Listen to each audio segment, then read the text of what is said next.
Shalom, this is Daniel with Bless Israel Network, and I wanted to give you an update.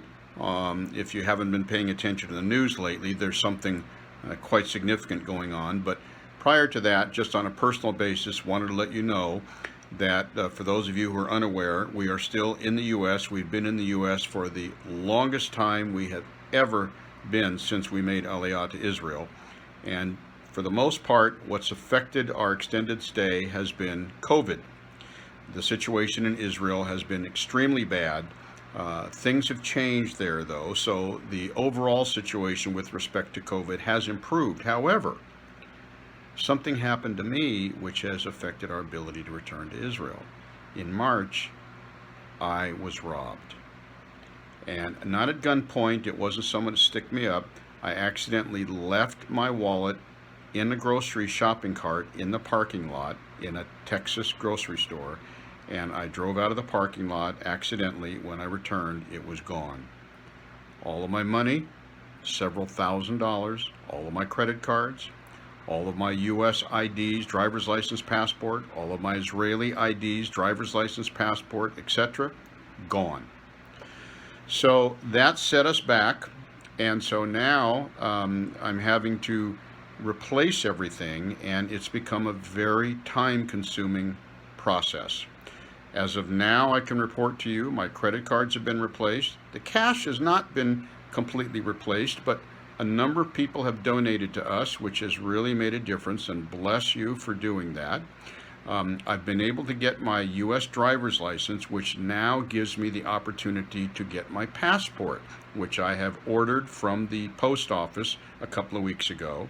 And then the end of this month, I have an appointment with the Israeli consulate to order my Israeli passport. God willing, everything will go okay, and soon we can actually plan a date to return to Israel.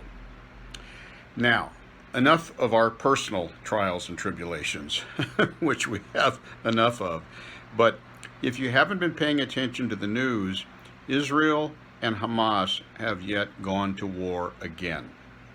And this is different than the skirmishes and the battles that have taken place in the past. Why?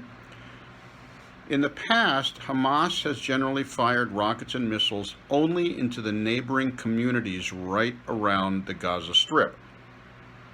Sderot, for example, which is the biggest community near the Gaza Strip, has been the town that's been affected the most every single time there's been a conflict between Hamas and Israel. And of course, they're being affected again.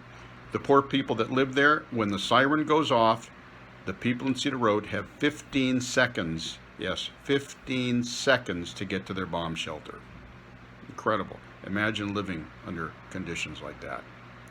But what's different this time is that Hamas has expanded the range that they are sending their rockets and missiles to. They have gone beyond the immediate communities around the Gaza Strip. They have actually sent rockets to Jerusalem and Tel Aviv and other cities in central Israel. This has not happened before.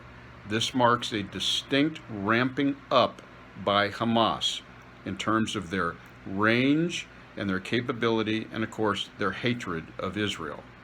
So this is something that is a turning point in all of the battles that Israel has had with Hamas.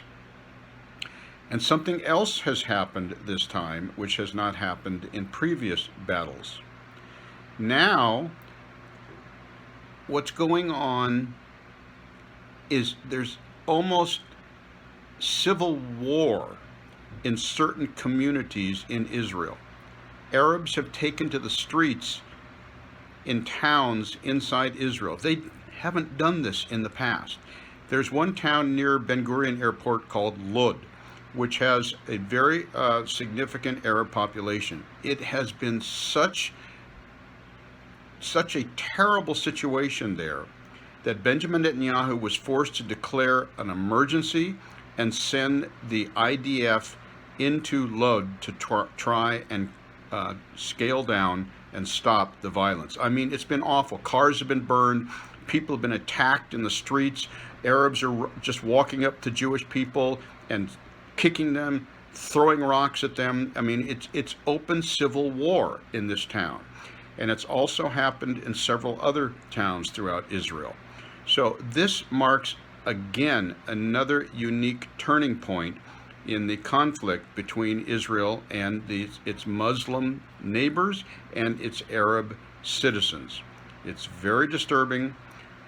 So far, over 1,000 rockets have been fired into Israel. I think maybe 3 or 4 Israelis have been killed in the Gaza Strip. About 40 to 45 have been killed thus far.